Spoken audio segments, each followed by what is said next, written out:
Halo semuanya para pencinta manhwa dimanapun kalian berada, kali ini Mimin akan membahas salah satu manhwa terbaik di tahun ini dengan alur cerita anti membosankan serta grafik yang memanjakan mata.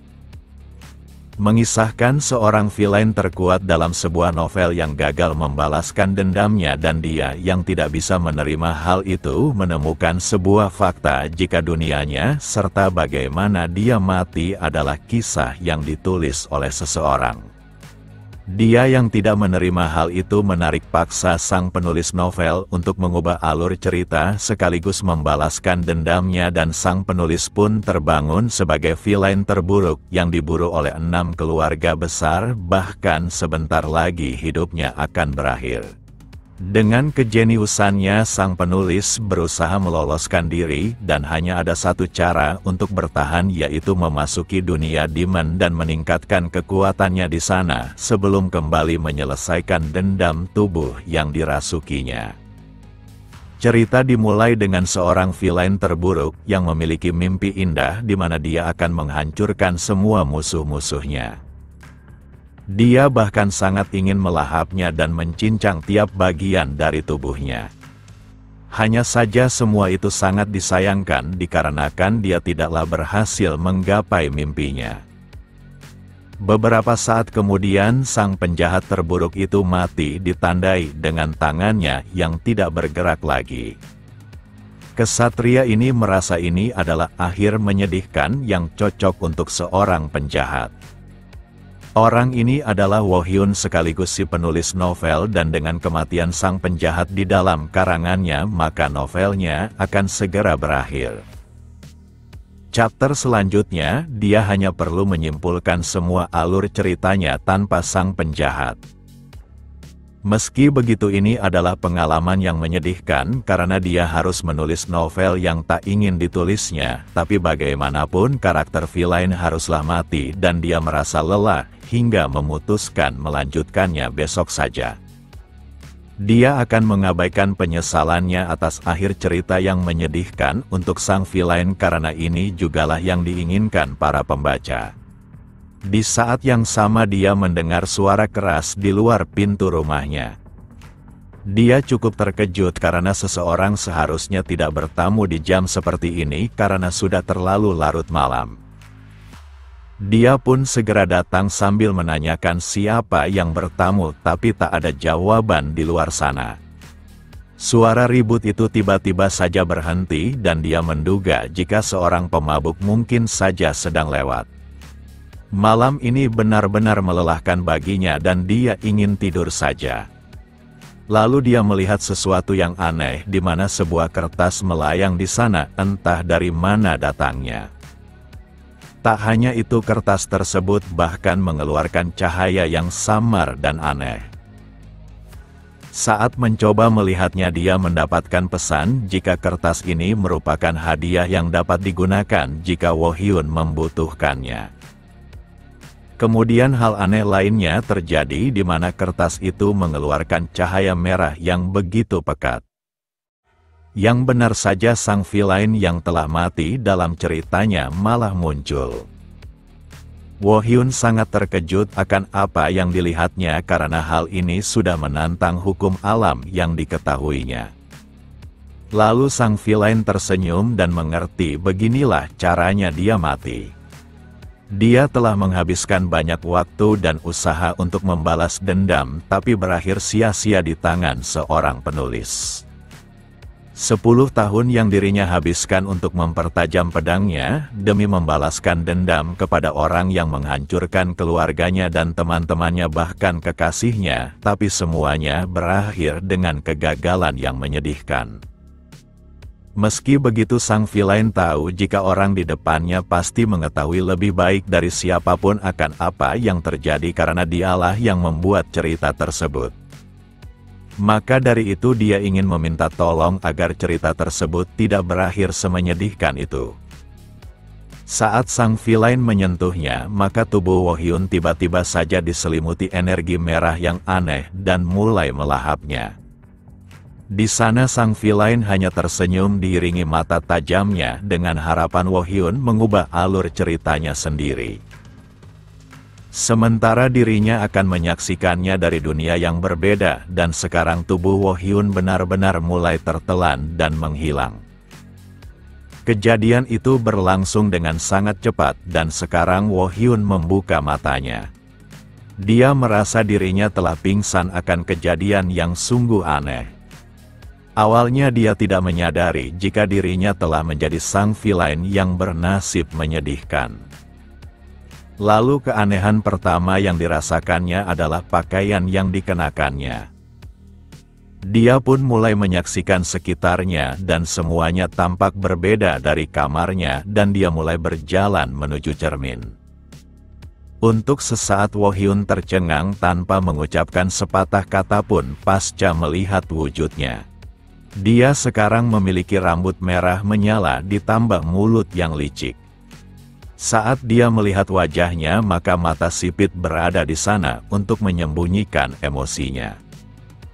Dengan memperhatikan tiap bagian di tubuh ini, maka Wohyun menyimpulkan sesuatu yang terdengar gila tapi nyata. Di mana dia telah menjadi Arsène Adel, sang villain terkuat dalam novelnya sendiri, dan meskipun dia sangat syok tapi wajahnya masih terlihat licik dan jahat. Terlebih lagi dia memasuki penghujung cerita di mana dirinya akan segera mati. Dalam novel, keluarga Arsène adalah keturunan dengan darah campuran yang berasal dari Demon. Berkat kekuatan yang mengalir dalam darahnya, maka keluarganya pernah menjadi keluarga terkuat, namun keluarga Arsène terpecah menjadi 6 keluarga. Lalu keluarga Arsène hanya tersisa dirinya seorang saja, dan Wohyun menjadi sosok tersebut. Inilah latar belakang Arsène Adel sekaligus alasan kenapa dia menjadi villain demi membalaskan dendam keluarganya tapi gagal. Anehnya Arsène membawanya sebagai penciptanya untuk mengubah nasibnya yang menyedihkan, tapi dalam beberapa waktu dia akan mati di tangan para kesatria dari 6 keluarga terkemuka. Perihal bakat, maka Arsène merupakan salah satu dari karakter yang paling berbakat di dalam novelnya, tapi tetap saja tidak bisa dibandingkan dengan bakat yang dirinya berikan untuk karakter utama. Tidak peduli seberapa menarik villain, tapi dalam cerita dirinya tidak pernah rela dia dikalahkan oleh karakter utama, tapi bagaimanapun villain haruslah mati. Untuk itu dia membuat karakter Arsène tidak bisa mengendalikan mana dan siapa sangka latar belakang yang dirinya ciptakan malah menjadi bumerang baginya. Di tengah kepanikannya dia kembali melihat kertas aneh yang dilihatnya di dunia nyata. Dia yakin ini bukanlah sebuah kebetulan dan pasti ada alasan kenapa kertas misterius itu berada di sana. Kertas itu jugalah penghubung dunia nyata dan novel hingga Arsène menyeretnya ke dunia ini. Sebelum datang ke dunia ini, dia juga melihat tulisan jika dirinya bisa mendapatkan bantuan dari kertas jika menginginkannya. Baginya bantuan sekecil apapun akan berguna dan dia tidak dalam posisi untuk pilih-pilih. Hanya saja saat menyentuh kertas itu dia melihat jika tak ada tulisan apapun di sana, bahkan kertas ini seperti kertas pada umumnya. Lalu sebuah tulisan tiba-tiba muncul bahkan menanyakan apakah sang kreator tidak tahu cara menggunakan bakat. Kertas itu seakan hidup bahkan berkomunikasi layaknya manusia dan Arsène hanya perlu menjawab dari pertanyaan tersebut. Dikarenakan Arsène belum paham, maka sistem yang berupa kertas akan memberitahunya cara menggunakan kertas yang disebut pembelian informasi. Di mana kertas itu akan menjawab apapun jika Arsène menulis pertanyaannya di dalam kertas, tapi beberapa pertanyaan memiliki harga dan begitu pun sebaliknya. Semakin penting sebuah informasi, maka harganya juga akan semakin tinggi. Tanpa pikir panjang Arsène menulis bagaimana cara kembali ke dunia nyata dan sistem menjawab jika hal tersebut mustahil. Dengan ini maka Arsène yakin jika dirinya benar-benar harus hidup di dunia novel ini dan harus bertahan hidup sebagai sang villain yang diburu oleh kesatria. Sebelum memikirkan langkah selanjutnya, maka dia harus mengatasi bencana yang akan datang terlebih dahulu. Dia pun meminta agar sistem memberitahunya cara menggunakan mana dan bakat yang dimiliki oleh Arsène Adel. Dikarenakan pertanyaan itu tidak memiliki harga, maka sistem akan langsung menanamkan manipulasi mana dan cara menggunakan bakat ke dalam tubuhnya secara langsung. Walau bagaimanapun sejak awal Arsène yang asli bisa melakukan hal ini, dan sekarang dia juga bisa, bahkan rasanya luar biasa. Bakat pertamanya adalah kemampuan untuk mengambil panca indera seseorang. Selanjutnya adalah kekuatan untuk menahan lawan dengan aura miliknya yang hebat sebagai sang villain. Para kesatria maupun prajurit terlatih bisa menahan aura ini, tapi kemampuan ini sangat berguna pada manusia biasa. Sekarang dia hanya perlu memahami bakat Arsène yang terpendam, yaitu transfer posisi level 1, di mana kemampuan ini memungkinkannya untuk berpindah tempat dengan objek pilihannya, dan ini adalah skill seni assassin terbaik yang pernah ada. Dia bisa memilih objek dalam jarak 2 meter untuk saat ini sebagai target, dan walau masih menyedihkan dibandingkan kekuatan sebenarnya Arsène dalam novel, tapi jika dia terus berlatih maka dia mungkin bisa melampaui Arsène yang asli. Untuk terbiasa akan kemampuan ini, maka dia mencobanya terlebih dahulu pada armor yang ada di depannya. Saat mengaktifkannya, maka tubuhnya akan menjadi samar, begitupun dengan targetnya. Dalam waktu singkat, Arsène benar-benar berhasil melakukannya dan bertukar tempat. Hanya saja percobaan pertamanya tidak berjalan mulus, di mana dia sulit mengendalikan cara pendaratannya. Meski begitu, dia harus melakukannya berulang kali, meskipun harus mencobanya ratusan kali untuk selamat dari hari kematian si pemilik tubuh yang tak lama lagi akan terjadi. Di sisi lain, para kesatria terbaik dari 6 keluarga besar sedang mengarah ke tempatnya dengan kecepatan penuh. Tak lama setelah itu, para kesatria telah tiba dan sebentar lagi akan memasuki kamar Arsène. Pria ini adalah Kapten Velid, dan dia menanyakan di mana bocah itu dan bagaimana keadaannya. Para pelayan menjawab jika Arsène berada di dalam dan masih belum bergerak selama berhari-hari. Tanpa pikir panjang lagi, Kapten Velid memimpin pasukannya untuk menerobos masuk. Di dalam sana dia menemukan Arsène dengan wajah jahatnya sambil menyambut kedatangan tamunya, dan mereka pasti tidak berniat membiarkannya hidup. Kapten Velid terkesan karena Arsène masih saja bersikap santai meskipun kematiannya sebentar lagi terjadi. Dia pun memerintahkan bawahannya untuk segera menghabisi penjahat di depannya. Akan tetapi Arsène takkan membiarkan hal itu berjalan dengan mudah, dan dia pun memulai perlawanannya dengan menggunakan kemampuan transfer posisinya. Yang diincarnya kali ini adalah bertukar dengan pedang salah satu dari prajurit di depannya. Dalam waktu singkat, dia sekarang berada di depan prajurit itu untuk menghabisinya. Tidak seperti sebelumnya, kali ini Arsène telah menguasai penggunaan skill milik tubuh yang dirasukinya. Kemampuan yang ditunjukkannya adalah sesuatu yang sangat langka, dan meskipun mengejutkan para prajurit, tapi sang Kapten Velid masih mengamatinya. Pasca menjatuhkan salah satu dari prajurit, maka Arsène mundur sejenak untuk mempersiapkan rencana selanjutnya. Sang kapten yang muak akan wajah Arsène yang tampak meremehkannya segera memerintahkan seluruh pasukannya untuk menghabisinya. Hanya saja, Arsène tidak berniat melawan mereka semua sampai akhir, karena masih harus berkembang dan melawan Kapten Velid terlalu dini untuknya. Melompat dari ketinggian ini sangatlah berbahaya, dan untuk mengakalinya maka dia melemparkan belati miliknya untuk pertukaran posisi. Dengan ini maka pendaratannya akan sempurna, dan dia hanya perlu melarikan diri secepat mungkin. Kastil ini adalah kediaman keluarganya dan dia harus segera menuju ke hutan sebelum Kapten Velid dan pasukannya mengejar. Hutan ini tampak seperti hutan biasa namun tidak sesederhana yang terlihat. Arsene cukup yakin jika lolos dari kejaran Kapten Velid tidak bisa menjamin hidupnya karena dirinya akan selalu diburu dan untuk mengatasi hal itu maka dia harus menjadi kuat. Namun tidak ada tempat yang aman dari para kesatria selain memasuki gerbang yang ada di hutan ini dan menuju ke alam demon. Saat ini alam iblis sedang mengalami kerusakan yang parah karena perang melawan manusia dan jika dia menunjukkan bakatnya pada mereka maka mereka mungkin saja akan menerimanya. Masalahnya adalah para prajurit yang sedang mengejarnya dan mereka lebih cepat karena menggunakan kuda. Masalah lainnya adalah Arsene yang tidak mengetahui letak persis gerbang itu berada dan dia hanya perlu mencari tempat yang diduganya.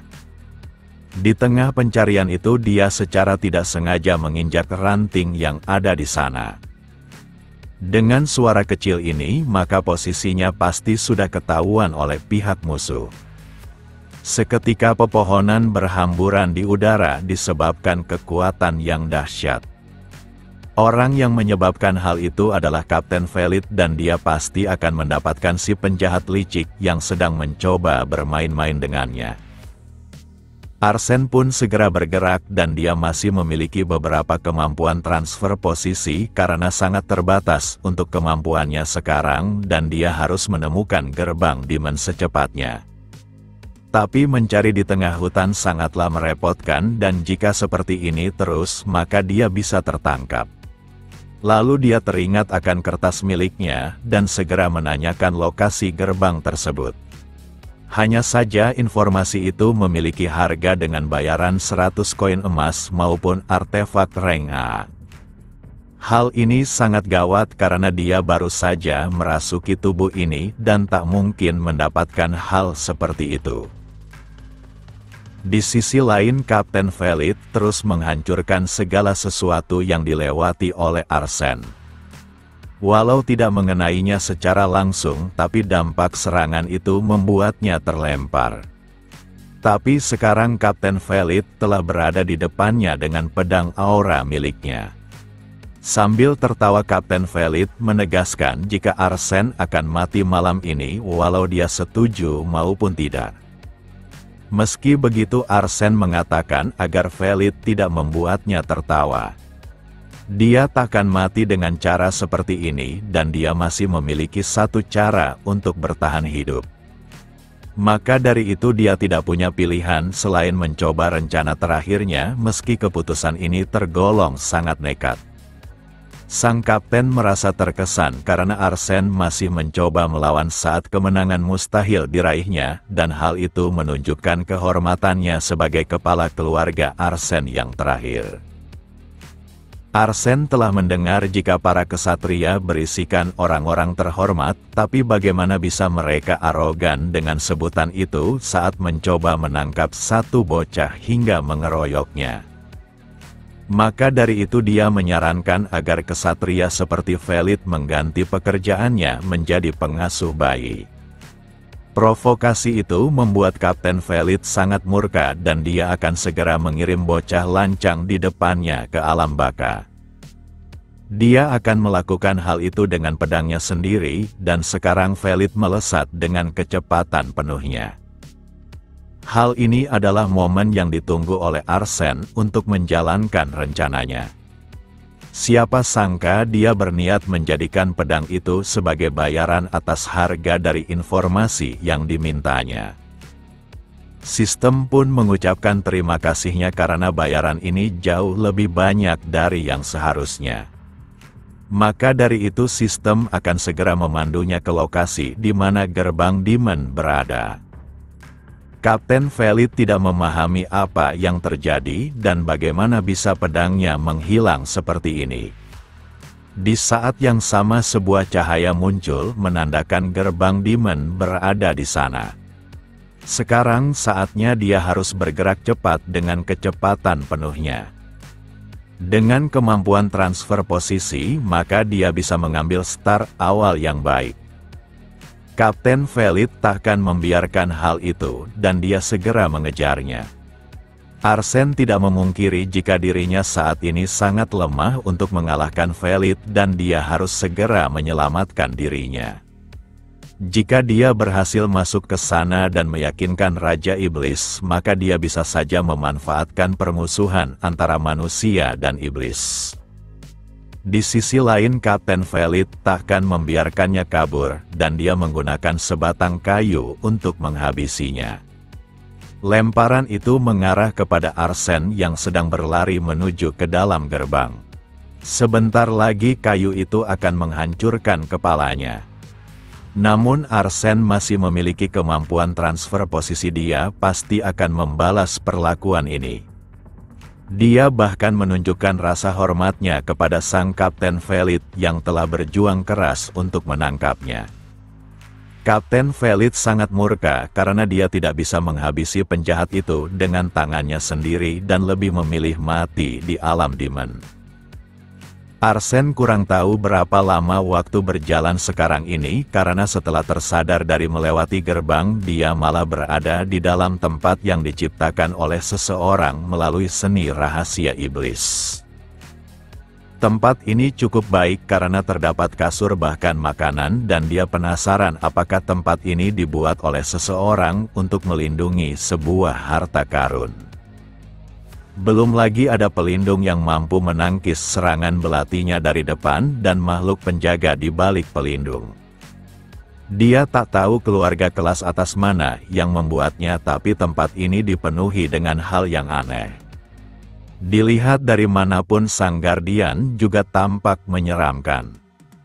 Lalu Arsene kepikiran untuk menanyakan hal itu kepada kertas ajaibnya. Hanya saja dia mendapat penalti dan tidak dapat menawarkan objek yang bukan miliknya sebagai bayaran atas informasi yang diinginkannya. Di saat yang sama Arsene melihat ada sesuatu yang aneh pada batu di dinding. Dia pun menekannya disebabkan rasa penasaran Arsene yang begitu tinggi. Akan tetapi tidak ada apapun yang terjadi dan hanya terdengar suara jika dia bukanlah orang yang berhak menggunakan apa yang ada dalam tempat ini. Dia sangat menyayangkan hal ini, padahal dia mengira batu ini mungkin saja bisa menonaktifkan perisai yang ada. Pelindung ini cukup kuat, bahkan senjatanya tidak bisa menembusnya, dan dia harus mencari cara untuk keluar. Lalu Arsene melihat sebuah batu di balik pelindung itu, dan dia memiliki ide yang nampaknya bisa berhasil. Tanpa pikir panjang lagi, dia menggunakan kemampuan transfer posisi dengan batu tersebut. Hal itu berjalan dengan baik hingga Arsene berhasil melewati pelindung yang mengekangnya. Dia tertawa akan pencapaiannya, namun Arsene belum menyadari bahaya sesungguhnya sedang mengawasinya. Yang benar saja, sang penjaga yang sebelumnya tidak bergerak kini berubah menjadi makhluk yang tampak hidup dan siap memangsanya. Beralih ke kastil iblis di dalam dunia demon. Di sana seorang pelayan sedang melakukan pekerjaannya, tapi dia malah menumpahkannya. Akibatnya dia mendapatkan amarah dari orang lainnya. Sosok ini adalah kepala keluarga Bares di dunia demon bernama Gareth dan tampak mengamati keributan kecil para pelayan.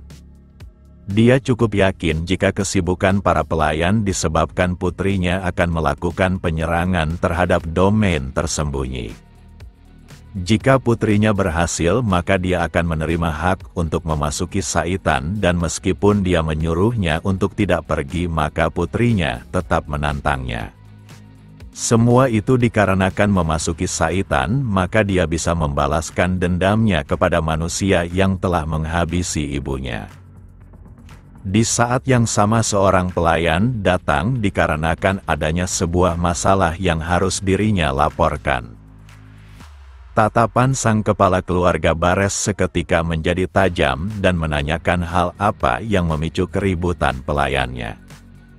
Pelayan itu pun menjawab jika mereka telah mendapatkan berita adanya seseorang yang terdeteksi di dalam domain tersembunyi. Tapi yang lebih mengejutkan tidak adanya jejak jika orang itu membuka pintu, jadi semua orang sedang kebingungan. Sejauh ini penyusup itu juga menyentuh fungsi yang hanya bisa digunakan oleh tuannya. Sang Lord meminta orang-orangnya tidak perlu khawatir karena penyusup itu akan mati dan mereka hanya perlu fokus mempersiapkan ujian putrinya. Jika situasinya berjalan lancar, maka Sang Lord berpikiran untuk mendapatkan bidak yang menarik jika orang itu tidak mati di dalam domain tersembunyi. Di sisi lain, Arsene yang berada di dalam domain tersembunyi baru saja meloloskan diri dari sang monster serigala. Dia benar-benar panik karena serigala itu hampir saja menghabisinya.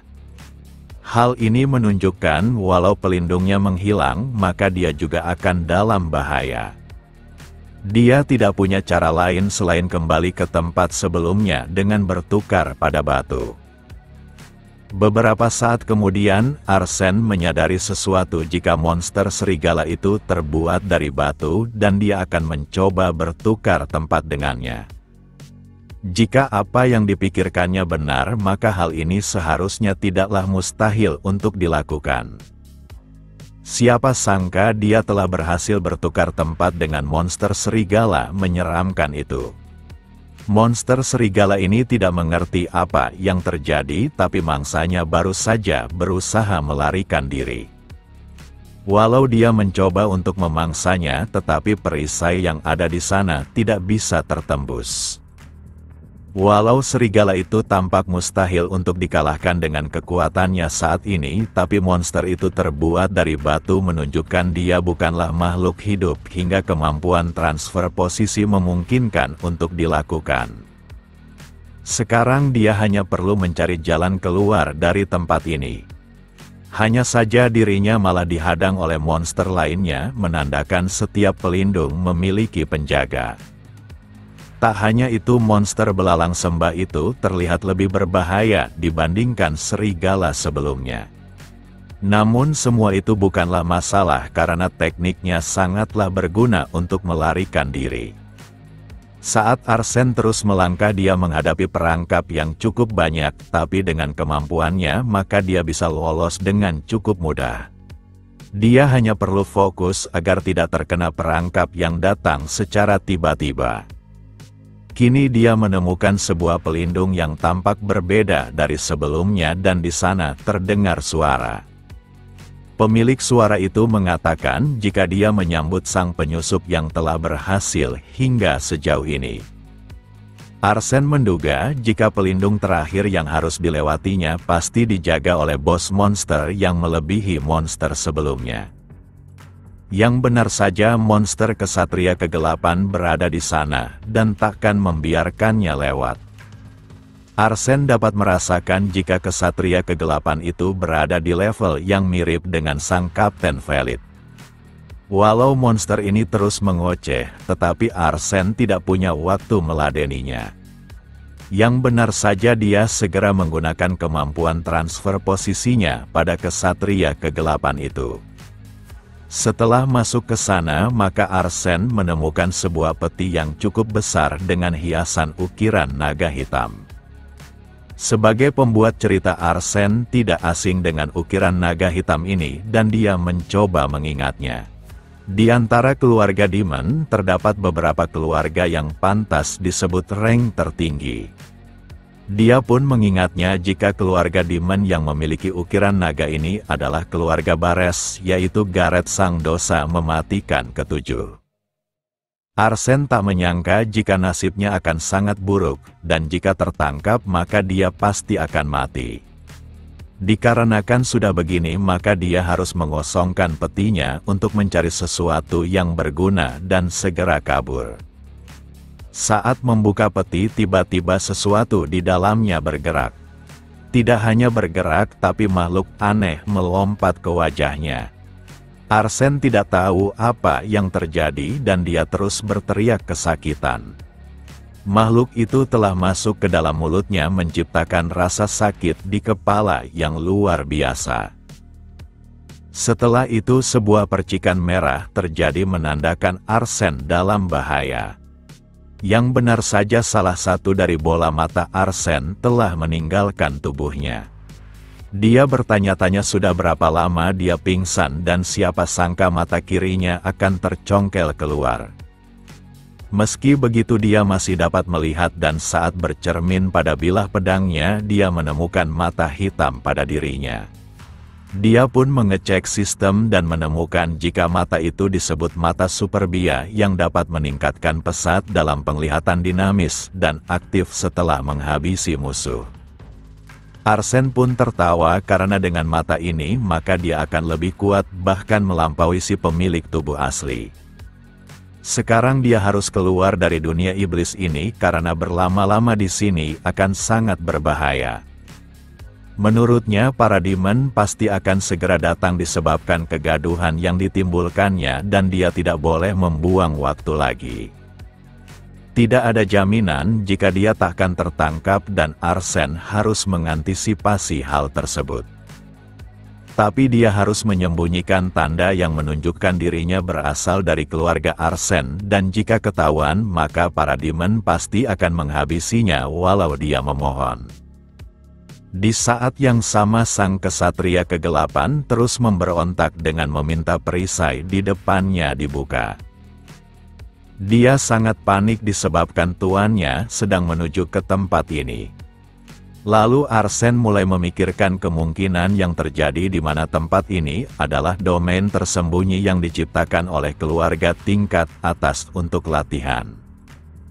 Dia harus tahu siapa pemiliknya karena sudah mencuri hadiah di dalam peti sehingga mereka pasti akan menghabisinya. Dia pun menanyakan kepada kertas itu siapa orang yang sedang menuju kemari tapi jawaban dari pertanyaannya tidaklah gratis. Dikarenakan tak punya sesuatu untuk membayarnya maka dia akan memberikan mana miliknya sebagai pertukaran. Lalu sistem di kertas itu memberitahu jika karakter yang sedang menuju ke arahnya adalah Rain putri bungsu dari sang kepala keluarga Bares. Seketika Arsene panik karena Rain pasti takkan mengampuninya. Domain dibuat oleh keluarga Bares untuk latihan putri bungsunya dan mata superbia pastinya adalah hadiah untuknya ketika dia berhasil menyelesaikan tantangan. Rain juga merupakan sosok yang memiliki kekuatan besar dalam keluarga Bares, bahkan dapat memotong para penjaga layaknya mentega. Dengan ini maka Arsene tidak memiliki kesempatan untuk menang melawannya. Sekarang gadis menyeramkan itu telah berada di hadapannya dan dia harus melakukan sesuatu untuk meloloskan diri dari kematian. Di sela itu Rain menanyakan siapa sosok di hadapannya hingga berada di dalam domain. Tanpa pikir panjang Arsene berlutut sambil mengucapkan selamat atas keberhasilan nonanya yang telah menaklukkan domain tersembunyi menunjukkan dia telah menjadi keluarga Bares yang layak. Meski begitu Rain tidak butuh pujian tersebut dan hanya menginginkan penjelasan. Sambil tersenyum Arsene menjawab jika sang kepala keluarga telah memerintahkannya sebagai penjaga untuk nona di hadapannya. Walau terlihat seperti ini tapi dirinya cukup bertalenta dan rencana Arsene adalah menggunakan Rain untuk keluar dari tempat ini. Rain pun menurunkan pedangnya, tapi wajahnya tidak menunjukkan jika dia percaya akan apa yang dikatakan oleh Arsene. Jika seperti ini maka Arsene tidak punya pilihan selain menyerang sebelum Rain bersiap. Dia pun berada tepat di depannya setelah bertukar posisi dengan pedang milik Rain. Akan tetapi Arsene tidaklah berniat menyerang dengan hanya ingin menyentuh tangan nonanya. Dia mencoba menunjukkan jika dirinya bertalenta dan berhak menjadi pengawalnya atas perintah kepala keluarga. Arsene merasa lega karena Rain tampaknya sudah mulai percaya padanya. Lalu dia mengingatkan agar Rain segera menghadap kepada sang kepala keluarga karena dia sudah menunggunya. Sedangkan dirinya akan pergi mengurus tugas lain yang telah dipercayakan sang kepala keluarga padanya. Ini adalah rencana Arsene untuk melarikan diri dan semuanya seharusnya berjalan dengan sempurna. Akan tetapi terdapat hal aneh di mana Rain tiba-tiba saja ketakutan. Yang benar saja sang kepala klan telah berada di sana dan ini adalah anomali yang sangat ditakutkan oleh Arsene. Tekanan yang diberikan oleh sang kepala klan sangat luar biasa walau dia hanya tersenyum. Arsene yakin jika dirinya pasti akan dihabisi karena dianggap penyusup bahkan telah mencuri mata Superbia, tapi kenapa sang kepala klan Bares belum memerintahkan anak buahnya bergerak? Tak hanya itu, dia malah mengabaikannya dan menanyakan apakah putrinya telah menyelesaikan domain ini. Rain pun membenarkannya dan dia telah melalui semuanya tanpa terluka, menunjukkan kerja kerasnya selama ini. Setelah itu sang kepala klan meminta Arsene untuk mengikutinya. Saat ini Arsene tidak punya pilihan selain mengikutinya, walau dia masih kebingungan akan apa yang dipikirkan oleh sang kepala klan di depannya. Dilihat dari manapun sangat mustahil baginya bisa melarikan diri dan dia juga sudah tidak punya apa-apa yang bisa ditawarkan pada kertas ajaibnya. Meski begitu, siapa sangka sang kepala klan mengizinkannya untuk ke kastil. Lalu dia meminta semua penjaga untuk pergi terkecuali Arsene. Dia memintanya untuk tetap tinggal dan menunggu. Arsene tak menyangka jika sang kepala klan akan membebaskannya seperti ini. Walau terlihat seperti itu, tapi Arsene yakin jika sang kepala klan sedang mengujinya. Sementara itu Gareth memuji keberhasilan putrinya yang telah menyelesaikan tugas terakhirnya. Selain itu ayahnya ingin mendengar orang seperti apa penjaga yang dikirimnya. Tanpa pikir panjang Rain menjawab jika penjaga itu lebih kuat dibandingkan wujudnya yang lemah. Ucapan itu membuat sang kepala klan tersenyum, menunjukkan ketertarikannya pada bocah itu. Kemudian Gareth mengatakan jika putrinya telah membuktikan dirinya dan layak memasuki Saitan seperti yang dimintanya. Raut wajah Rain seketika berubah di mana dia sangat senang. Sang kepala klan telah berpikiran jika bocah itu akan langsung mati saat menyelinap ke dalam domain yang dipenuhi monster dan perangkap, bahkan mengelabui putrinya hingga mencuri mata Superbia. Di sisi lain, Arsene masih tidak bergerak dari tempatnya untuk menunggu panggilan sang kepala klan. Beberapa saat kemudian, Arsene memasuki kastil untuk memenuhi panggilan sang kepala klan. Saat berada di dalam ruangan, suasananya menjadi canggung karena kepala klan menatapnya di waktu yang cukup lama. Tatapannya sangat tajam walau hal itu hanya sekedar tatapan biasa. Arsene bertanya-tanya akan apa yang dipikirkan oleh makhluk di depannya dan bagaimana nasibnya. Dikarenakan sangat penasaran, Arsene memutuskan memulai pembicaraan dengan menanyakan kenapa dia dibiarkan hidup. Setelah mendengar pertanyaan itu, maka sang kepala klan tertawa. Dia bahkan mengeluarkan aura yang sangat menakutkan, menunjukkan rasa geramnya akan bocah di depannya yang berani menipu putrinya. Tekanan aura yang sangat mendominasi ini membuat Arsene kesulitan untuk menjaga keseimbangannya. Dia pun dipaksa untuk tunduk dan terus merasa sesak. Lalu dia berteriak kenapa sang kepala klan melakukan hal ini, padahal dia tidak berniat menghabisinya. Jika dia menginginkannya, maka sejak awal dirinya akan dihabisi, dan itulah yang dipikirkan oleh Arsene. Siapa sangka hanya dengan mengeluarkan energi demonik, maka dia dibuat tak berdaya seperti ini. Sang kepala klan Bares membenarkan hal itu, dia tertarik akan kelicikan bocah di depannya. Saat kepala klan menanyakan namanya, maka Arsene segera menjawab dengan nama panggilan, yaitu Adele. Dia enggan menyebut nama keluarganya karena memiliki nama Arsene berarti mengakui kaitannya dengan para demon. Hanya dengan gerakan jari sang kepala klan maka tubuhnya dibuat melayang. Lalu tubuh Arsene bergerak menuju ke hadapan sang kepala klan. Kemudian Arsene menanyakan hal apa yang ingin sang kepala klan lakukan padanya. Saat kepala klan menyuruh membuka mulut, maka Arsene tak punya pilihan selain melakukannya meski dia tahu sesuatu akan terjadi padanya, tapi menolaknya akan jauh lebih berbahaya. Seekor naga hitam pun masuk ke dalam mulutnya dan sang kepala klan memintanya untuk melanjutkan apa yang diberitahukannya pada putrinya. Jika dia berubah pikiran maupun mencoba untuk kabur, maka racun itu akan merobek jantungnya.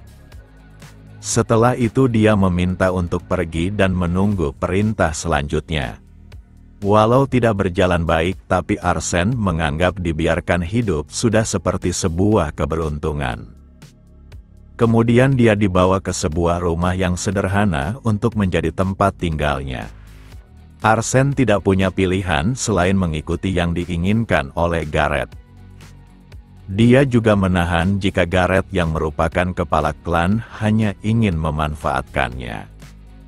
Meski begitu dia telah mendapatkan sedikit pengakuannya menandakan dia tidak dihabisi tanpa alasan yang jelas. Hanya saja dia harus melakukan sesuatu pada energi yang ada di dalam jantungnya. Yang benar saja Arsene berhasil mengeluarkan naga hitam itu dengan kemampuannya. Walau kekuatan sang kepala klan seperti menciptakan makhluk hidup, tapi pada dasarnya naga ini bukanlah makhluk hidup sehingga dia bisa mengeluarkannya. Tapi dia juga tidak bisa menghabisinya karena akan berbahaya jika sang kepala klan mengeceknya. Dia juga memahami alasan kenapa makhluk itu terbangun disebabkan mana yang dirinya makan pada tubuhnya telah terputus.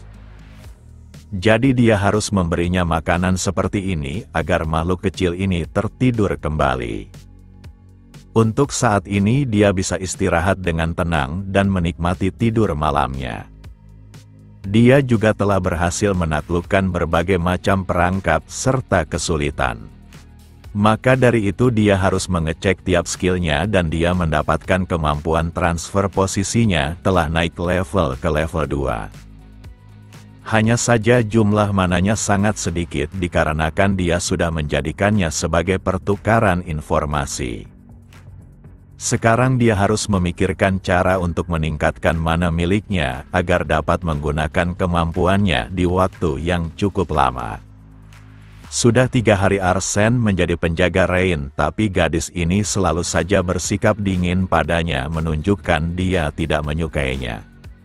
Sebagai penulis dia mengetahui jika Rain adalah gadis yang ceria, tapi setelah kehilangan ibunya kepribadiannya langsung berubah.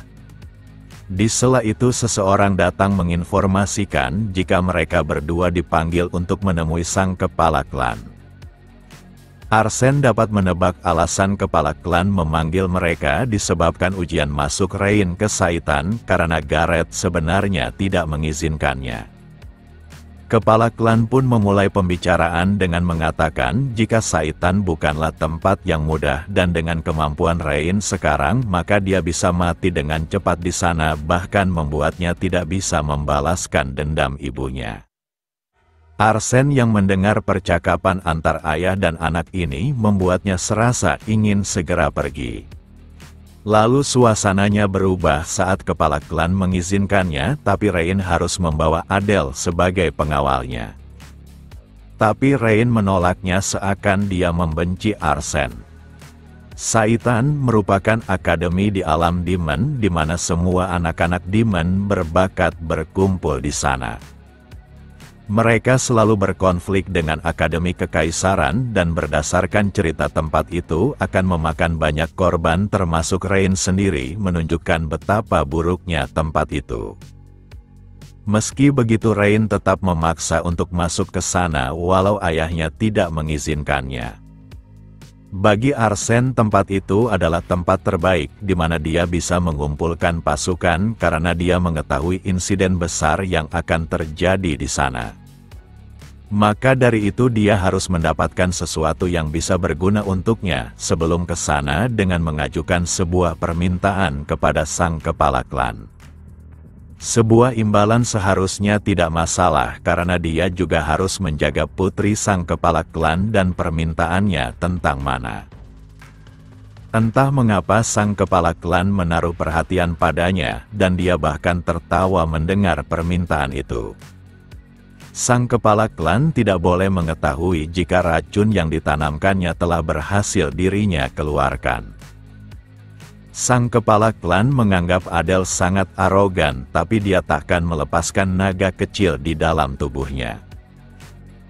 Lalu sang kepala klan meminta putrinya untuk pergi karena dia harus berbicara dengan pengawalnya.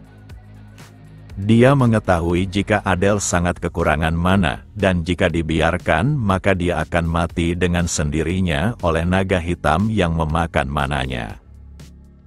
Maka dari itu dia akan memberikan sesuatu padanya karena misi Adele adalah menjadi tameng putrinya di sana. Hal yang diberikannya adalah sesuatu yang sangat berharga, yaitu teknik kultivasi mana keluarga Bares dan dalam kondisi tertentu memungkinkannya mendapatkan sesuatu yang sangat langka. Di sana Arsen hanya tercengang karena tak menduga hal yang diberikan oleh sang kepala klan adalah sesuatu yang seharusnya hanya bisa diberikan kepada keluarganya. Saat Arsen mendekat maka sang kepala klan melantunkan sebuah percakapan di mana dia meminta kepada sang Dewa Demon memberikan pelayannya kejernihan akan alur di antara kekacauan dan menurunkan ujian yang adil dan jangan biarkan ribuan demon kelaparan. Setelah senandung sakral itu diucapkan maka tubuh Arsen dipenuhi oleh luapan mana. Sang kepala klan terkesan karena orang biasa akan kehilangan kewarasannya setelah mendengar senandung sakral itu, tapi bocah di hadapannya dapat bertahan bahkan tidak pingsan. Dengan teknik kultivasi mana ini maka sang Dewa Demon sendiri yang akan mengabulkan keinginannya. Sang kepala klan menduga jika keluarga Adele memiliki hubungan dengan para 7 dosa mematikan dan alasan itulah dia bisa bertahan. Tapi hal itu tidaklah penting karena dia sudah menanamkan naga hitam beracun dalam tubuhnya sehingga dia tidak peduli walau Adele adalah mata-mata. Arsen cukup terkejut karena dia sendiri tidak mengingat jika dirinya pernah membuat hubungan seperti itu kepada sang villain utama dalam cerita yang dibuatnya. Sekarang yang perlu dilakukan oleh Arsen adalah berlatih. Setelah menerima energi demon dari Dewa Demon, maka dia tidak akan bisa lagi menggunakan mana manusia lagi. Walau hal ini sedikit aneh, tapi dia juga tidak punya pilihan selain menggunakan apa yang ada untuk bertahan hidup. Saat melakukan kultivasi mana tiba-tiba saja sesosok makhluk muncul dengan merendahkannya. Arsen sangat terkejut karena siapa sangka kultivasi mananya akan menjadi pemicu kemunculan sosok mulia itu. Sosok ini tidak merasakan kalau Arsen mewarisi darah anak yang dipikirkannya, tetapi dia mungkin saja mewarisi darah pengkhianat menjijikan itu. Tak ada yang dipikirkan oleh Arsen selain menganggap jika sosok yang berbicara dengannya adalah sang Dewa Demon. Makhluk ini membenarkan hal itu dan panggilan tersebut adalah sebutannya di dunia ini. Lalu Arsen menanyakan apakah sang Dewa Demon berniat menghabisinya. Makhluk itu pun menjawab jika dia menginginkannya maka Arsen sudah mati sejak awal, tapi entah mengapa dirinya tidak mau menghabisinya. Sang Dewa Demon merasakan ikatan kekeluargaan yang aneh pada Arsen dan akan memberikannya tanda yang menempuh jalan yang sama seperti dirinya dengan terbakar oleh dosa. Tanda ini menunjukkan jika dia bisa menggunakan kekuatan Sang Dewa Demon dan Sang Dewa Demon mengingatkan agar Arsen tidak kehilangan ketenangannya terhadap harga dirinya. Arsene tidak pernah menyangka jika sang Dewa Demon pun akan tertarik padanya, bahkan memberikan kekuatan ini. Di saat yang sama seseorang berada di belakangnya dengan terus mengamatinya. Siapa sangka orang itu adalah Rain dan mereka berdua saling terkejut saat bertemu. Arsene merasa sial karena pembicaraannya dengan sang Dewa Demon seharusnya tidak boleh diketahui orang lain. Dengan raut wajah yang sangat terkejut, Rain menyebut Arsene adalah sang pendeta kegelapan. Sudah sebulan Arsene mendapatkan tanda dari sang Dewa Demon dan dia juga menghabiskan waktunya dengan berlatih keras sehingga mananya menjadi lebih banyak hingga berkali lipat. Dengan kondisinya sekarang, maka dia sudah bisa menaklukkan domain tersembunyi dan beberapa tahun lagi dia pasti bisa menjadi manusia terkuat di dunia manusia. Tapi sebelum itu dia penasaran kenapa Rain selalu berlatih di depan rumahnya dibandingkan tempat pelatihan yang menyediakan perlengkapan terbaik. Lalu Arsene memutuskan untuk menegurnya dan Rain malah bertingkah aneh. Di mana dia sudah tidak menghindarinya, tapi Rain telah salah paham akan sesuatu di mana dia menganggapnya sebagai sang pendeta kegelapan. Anggapan itu cukup masuk akal karena hanya pendeta kegelapan yang bisa berkomunikasi dengan sang Dewa Demon di dunia ini. Sejujurnya hal ini cukup baik, tapi jika rumornya tersebar maka Rain akan memiliki reputasi buruk, sekaligus membuat dirinya menjadi pusat perhatian, padahal Arsene ingin berkembang tanpa diketahui siapapun. Maka dari itu dia meminta agar nonanya tidak memperlakukannya seperti ini. Dia paham apa yang sedang dipikirkan oleh nonanya, tapi tetap saja dia seharusnya tidak bersikap seperti ini. Dirinya hanya mengikuti perintah sang kepala klan untuk menjadi pengawalnya dan mereka seharusnya bersikap seperti yang diperintahkan. Rain mengerti dan sekarang dia sedang haus pasca berlatih. Arsene tidak menyangka perubahan sikap Rain akan sejauh ini. Bagi Rain ini adalah sikap yang seharusnya antara pengawal dan nonanya. Arsene pun melakukannya dengan membawakan air minum yang diminta nonanya. Beberapa hari ini Arsene berniat untuk menaklukkan domain tersembunyi, tapi Rain tidak membiarkannya sendirian. Dia mengetahui jika peristiwa besar akan terjadi dan dirinya harus bersiap dengan segera mengumpulkan segala yang dibutuhkan untuk bertahan hidup. Lalu Arsene menanyakan persiapan nonanya untuk memasuki Akademi Saitan. Rain menjawab jika dia sudah menyiapkan semuanya, bahkan mengemas yang dibutuhkan. Sambil tersenyum, Arsene merasa nonanya harus memeriksanya kembali agar dia benar-benar tidak melupakan sesuatu. Sebagai pengawal dia harus mengingatkannya, karena saat ada sesuatu yang salah maka dirinya juga akan bertanggung jawab. Akan tetapi Rain malah meminta Arsene untuk mengatakan yang sebenarnya. Dia mengetahui jika pengawalnya sedang mencoba berbohong padanya. Rain pun menduga jika Arsene nampaknya muak bertemu dengannya. Arsene tidak punya pilihan selain mengatakan yang sebenarnya di mana dia berniat untuk menaklukkan domain di sekitar tempat ini dan dia melakukannya demi keselamatan nonanya. Lalu Rain mengingat jika dia telah melupakan sesuatu dan Arsene tampak senang mendengarnya. Hanya saja yang dilupakannya ternyata sebuah pemanasan, jadi dia akan ikut bersamanya menaklukkan domain tersembunyi. Domain tersembunyi yang dekat dengan mereka sekarang ini adalah wilayah yang disebut tidak pernah mati. Rain ternyata mengetahui tempat itu dan domain itu berada di level yang cukup tinggi. Bergerak bersama Rain merupakan sebuah bantuan yang layak, tapi hal itu juga dapat menjadi buruk. Bergerak bersamanya akan membuatnya sulit untuk kabur dari kastil dan kabarnya pasti akan langsung menyebar dan langsung terdengar di telinga sang kepala klan. Maka dari itu dia harus mencoba untuk menghentikan keikutsertaan Rain dalam penaklukan domain.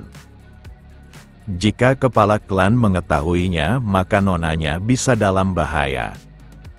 Akan tetapi Rain tetap keras kepala, bahkan dia mengetahui sebuah jalan rahasia yang membuatnya tidak ketahuan oleh para penjaga. Menurut Arsène, nonanya tampaknya sudah terbiasa akan tempat ini, menunjukkan jika dia sudah terbiasa menyelinap. Setelah berjalan cukup jauh, mereka pun sampai ke tempat tujuannya. Apapun yang terjadi, Arsène harus menyembunyikan fakta jika dia merupakan keturunan dari keluarga Arsène. Karena dia sendiri yang mengetahui jalan menuju domainnya, maka dia harus memberikannya arahan dengan tidak terlalu mencolok, seperti menyarankan menyingkirkan bebatuan mencurigakan untuk menemukan pintu masuk.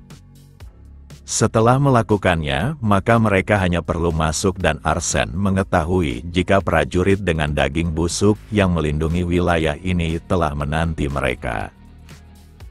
Saat Arsène ingin masuk, Rain ingin masuk duluan disebabkan dia jauh lebih kuat hingga dapat terhindar dari serangan tak terduga, karena jika penjaganya mati maka ayahnya pasti akan mempertanyakan apa yang mereka lakukan.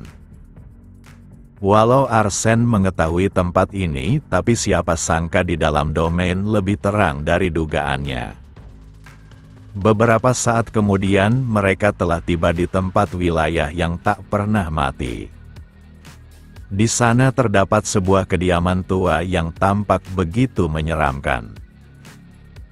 Bangunan di depannya berada di level yang berbeda dari domain buatan saat ujian Rain menunjukkan tingkat bahayanya yang lebih buruk. Rain akan menganggap penaklukan domain ini sebagai latihan dan mereka harus segera menyelesaikannya. Namun saat mulai mendekat, tiba-tiba saja tanahnya bergetar dan prajurit mayat hidup mulai merangkak keluar.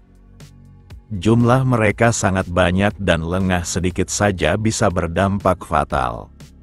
Meski begitu, Rain adalah putri sang kepala klan Bares, dan dia bukanlah sosok yang lemah.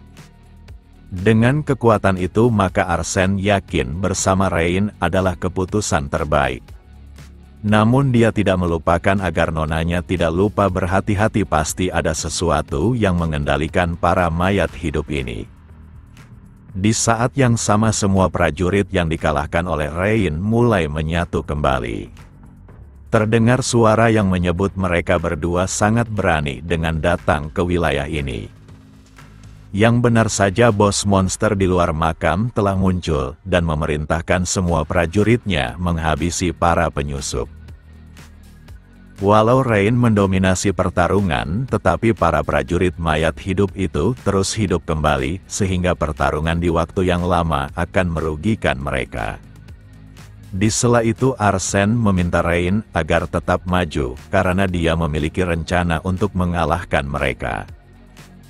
Meski para mayat hidup itu terus bangkit, tapi bukan berarti mereka tidak bisa menyelesaikan domain ini. Setelah melihat bos monster, maka Rain segera melesat maju untuk mengincar kepalanya. Akan tetapi hal itu tidaklah mudah disebabkan bos monster akan selalu memanggil para prajuritnya.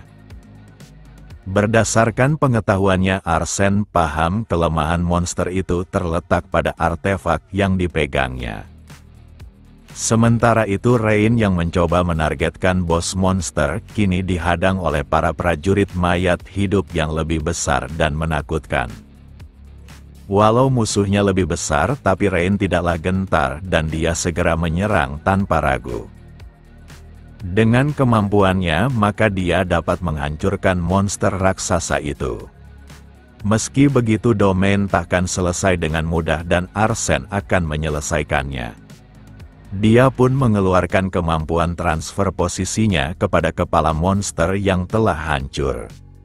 Setelah berada di jarak yang cukup dengan bos monster, maka Arsène akan menggunakan kemampuan transfer posisi level 2 miliknya. Di mana pada level 2 ini dia bisa menukar objek dengan objek lainnya. Yang benar saja yang diincarnya adalah artefak yang dipegang oleh bos monster. Dengan menukarnya dengan pedang miliknya, maka dia seharusnya bisa menghancurkan artefak ini. Tanpa ragu Arsene pun melakukannya untuk mengatasi kemampuan bos monster yang mengendalikan kematian. Dengan ini para prajurit mayat hidup telah lepas kendali dan mereka hancur dengan sendirinya, begitupun dengan bos monster. Meski begitu mayat hidup malah mengucapkan terima kasih padanya. Semua tragedi yang terjadi di tempat ini adalah apa yang ditulis oleh Arsene dan dengan kekalahan para mayat hidup maka seharusnya mereka dapat beristirahat dengan tenang. Dikarenakan domain telah diselesaikan maka Arsene akan memandu Rain mendapat hadiahnya.